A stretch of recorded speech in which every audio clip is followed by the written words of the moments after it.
Good evening and welcome to tonight's episode of Gender Space, brought to you by the Commission for Gender Equality, right here on channel 260 Mpomagapa TV. Elam Migama Ngundobathe Mbukani, and I will be your host this evening. Before we get into tonight's show, let's have a look at a video by Jabu Baloyi, spokesperson for the CGE, to brief us about the Men and Boys Initiative.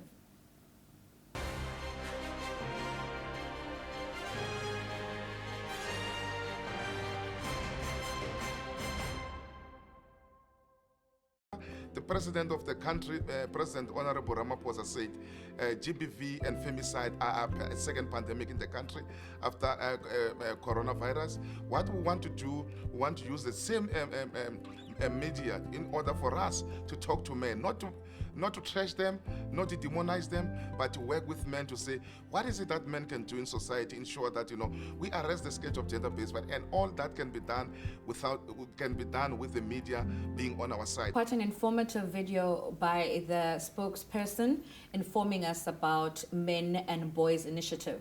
Right here in studio, we are joined by the provincial manager as well as researcher of the CGE, Nceba Mrwebo, as well as Naledi Selebano, to expand further on the matter. Welcome, Nceba. Welcome, Naledi. Thank you. Nceba, let me start with you. Can you briefly tell us about the Men and Boys Initiative and also what the objectives are? The Men and Boys Initiative is an initiative that is aimed at galvanizing men to take part in a scourge against gender-based violence, as well as to educate men around gender equality issues. Further, the Men and Boys Initiative, it seeks to empower men so that men are enabled to be agencies of change against gender-based violence. And the program is also aimed at dealing with the attitudes, the norms, as well as the stereotypes that perpetuate inequalities in our society, including the toxic male patriarchal system, including the inherent man privileges in terms of patriarchy. Okay. What we say by that is that men are born with certain privileges. They deem to be born with certain privileges. So we're trying by all means to conscientize men so that they are enabled to make sure that women and girls are as well entitled to what men are entitled to. They should be treated equally. Now, Naledi, I'd like to bring you in on this point. The Commission does research to protect the rights of men as well. So there was a report that was released titled When Relations Disentangle. Can you tell us what the report was about? Sure. So the report When Relations Disentangle stems from the research that was conducted by the Commission for Gender Equality to investigate factors that serve as barriers to the enjoyment of the right to access by fathers, particularly unmarried, divorced, as well as separated fathers. What prompted us as the Commission to conduct the study was that men were raising complaints to say when there's a breakdown in the relationship between them and mothers, there seems to be a separation also that involves children. And that would mean that their rights and responsibilities as fathers are being taken away from them. So the research was conducted, and there are several findings that came out of the study. The first one that I can mention is that of bitter or sour breakups between their parents. So men felt that the sour breakup, or the fact that they do not get along anymore with the mother, then the mother would use the child or withhold the child rather from the father as a form of punishment towards him. Another factor was that of cultural practices, including the issue of intlawulo, or rather damages, as also known. Men felt that that is an unfair practice in a sense that some of them cannot afford to pay intlawulo due to being unemployed or not having the resources to do so. And another element that also seems to be like a form of discrimination was that men felt that while they are expected to pay in order to have access to the child, the mother does not, on the other hand. Because the mother, by virtue of birthing the child, is afforded the rights and responsibilities of parenting as contained in the Children's Act. Now, Nceba, here in the Eastern Cape, what partners and stakeholders does the Commission work with in this initiative? The Commission for Gender Equality in the Eastern Cape Province is working very closely with Eastern Cape Men's Movement, which is an organization that is an umbrella association of men sector organization. These men's sector, they get affiliated to Eastern Cape Men's Movement. They come, some of them, they are coming from as far as OR Tambo, Discreet, as well as Alfred Nzo, as well as in areas such as Matatiela, including the Crisani, Queenstown. Some of the men's programs that are affiliated to Eastern Cape Men's Movement are Amapanzula, who are running a good program in Umtata around issues of gender-based violence and GBV in general, where they run campaigns and programs to empower men and boys. So that men and boys, they take part in a sketch against GBV. In the area around Nelson Mandela Metro, we work very close with organizations such as DOXA under the leadership of Mr. Gleba. We run the programs with young men and young boys in empowering them around gender-based violence and also in counseling some of them who have been victims of GBV, because some of them are victims of gender-based violence, so they need to be counseled. So they run such programs, including Pilandoda, which is mostly focusing on the men that have been, some of them been perpetrators of GBV, who our communities are unable to accept, so they provide them with skills and they empower them as well. So we work very closely with those organizations, but not limited to civil society organizations in the form of men's sector, but also there is a structure that is called SANEC, where we sit down and engage on men and HIV and AIDS and gender-based violence, which is coordinated at Eastern Cape AIDS Council, including then other traditional leaders in the province of the Eastern Cape, where we empower young men and boys, and government departments forums, where men have their own forums within government departments and municipalities. Okay. Clearly at home, as you can see, there's still a lot to unpack, so please join us after the ad break as we talk more on the Boys and Men initiative.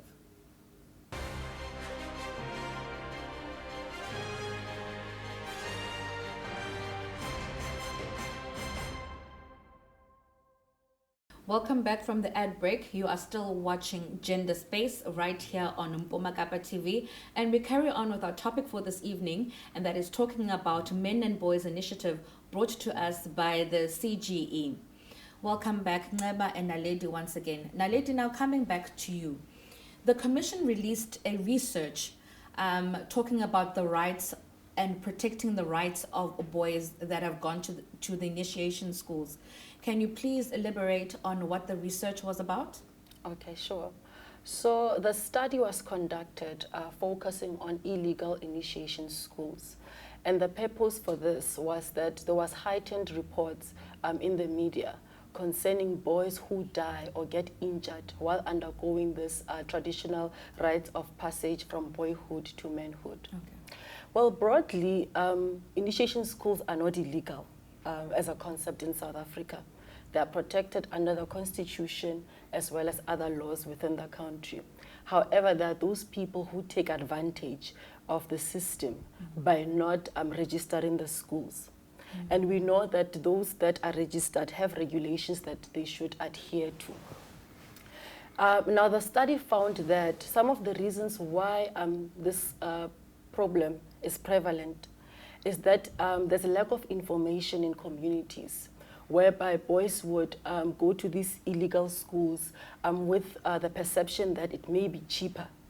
Because as we understand, there are resources involved or a payment of some sort that needs to be paid to to initiation schools. So boys would feel that it may be cheaper to go to this one that is illegal. Another factor that was uncovered is that some of these initiation schools that are not registered according to the law kidnap these young boys. And that is for the main purpose of profiteering. So they see it as a business opportunity and therefore abuse a cultural practice.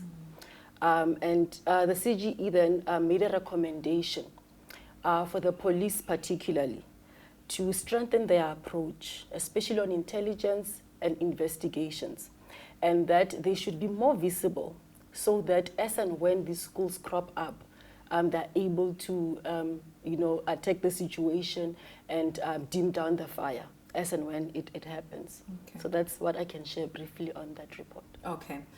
Now, Nceba, society always portrays men as being the perpetrators or men as being protected. Now, how does the Commission change this perception of the society?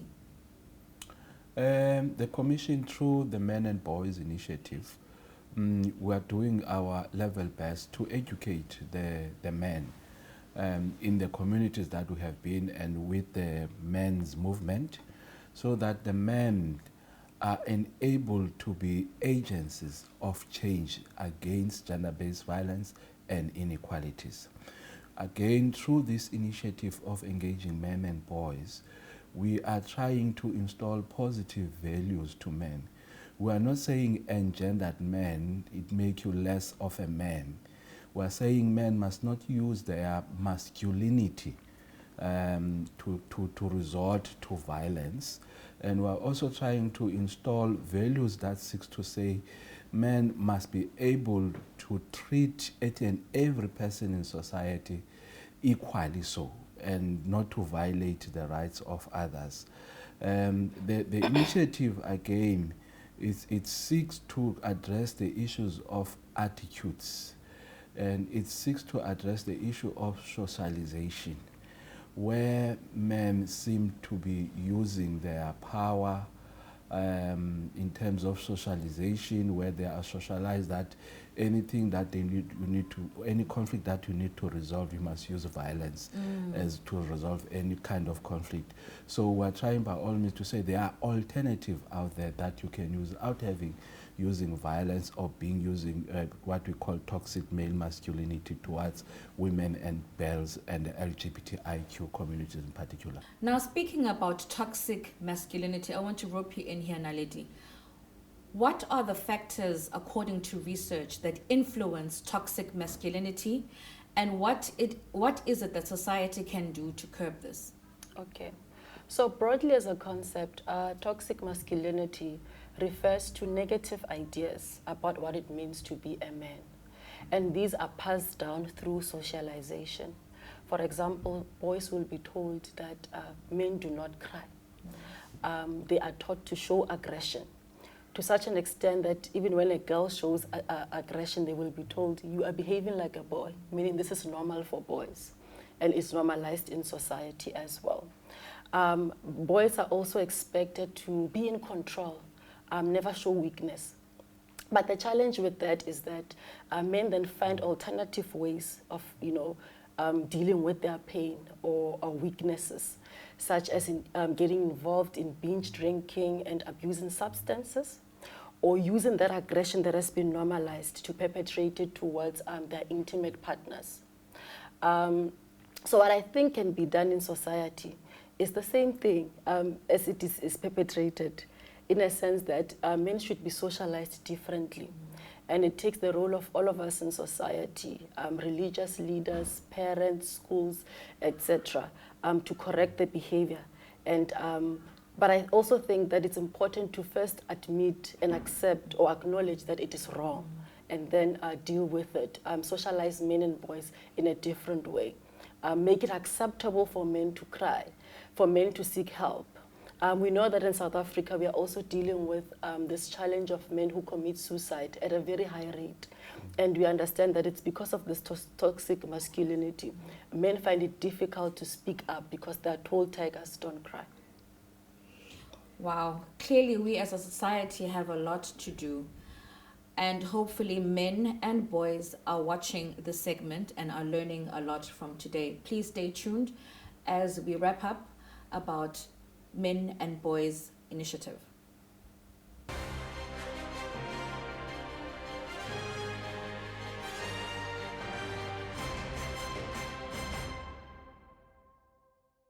Welcome back from the ad break. You are still watching Gender Space right here on Bomagaba TV with me, Nobate Mbukani. This program is brought to you by the Commission for Gender Equality. And tonight's topic, we are still discussing Men and Boys Initiative.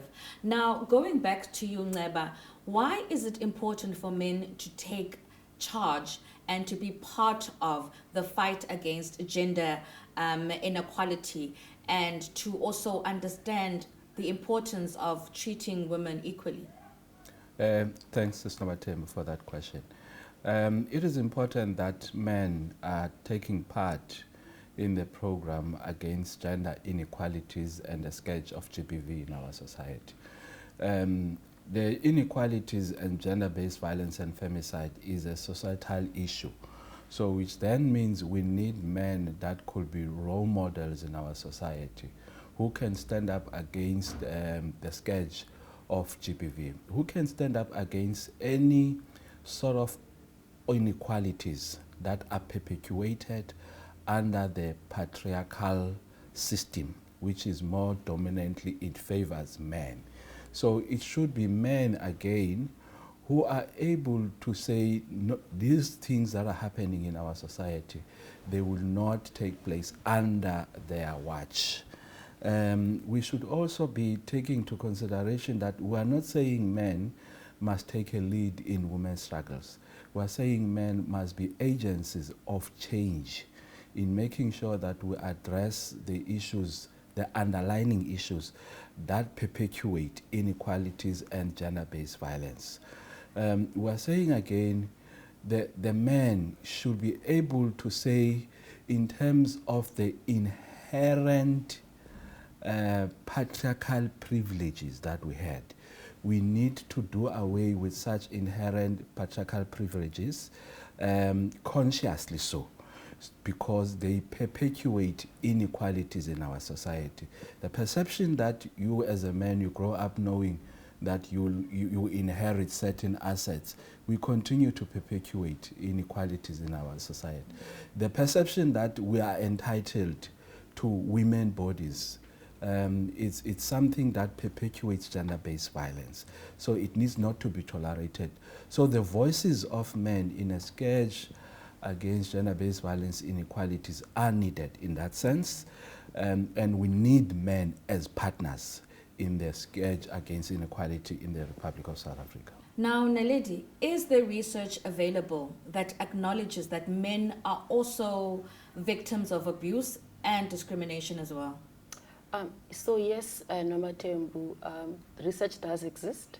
However, it is very limited. Oftentimes when research is done on issues that involve men and boys, is to understand why men are aggressive, why men run away from their fathering responsibilities, or why men are just bad overall in society. Men are hardly seen as victims. And I can say this is attributed rather to the fact that patriarchy often is seen as a privilege for men. However, there's a downside to patriarchy. I made an example earlier of men who may be depressed and be in need of help, but are struggling to speak up and are struggling to say, I need to speak to a psychologist.